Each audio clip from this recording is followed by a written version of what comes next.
মানে দুধে অ্যাক্টার্সদের দেখতে পাচ্ছেন যারা একেবারে এস্টাবলিশড অ্যাক্টার্সদের যারা ক্যারেক্টার রোলস করছেন এস্টাবলিশড অ্যাক্টার্সদের দেখতে পাচ্ছেন। তো মানে ইটস লাইক অনসেম্বল অফ কাস্ট আর কি, মানে অনেক ভালো ভালো কাস্টিং নিয়ে এই পার্টিকুলার গল্পটি। এবং তার সাথে সাথে হচ্ছে যে গল্পটির মধ্যে মোচড়গুলো খুব ইন্টারেস্টিং পয়েন্টে আছে।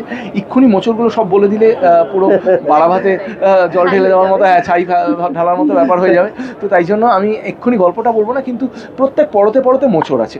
শুরুর দিকটায় কিন্তু আমাদের বড় বেলাটা দেখাচ্ছে না, তাই হ্যাঁ ছোটবেলা দেখাচ্ছে, তাই আপনারা নিরাশ হয়ে কিন্তু চলে যাবেন না আমাদের দেখতে পাচ্ছেন না বলে। আমরা অপেক্ষা করবেন, আমার ঠিক সময় আসবো।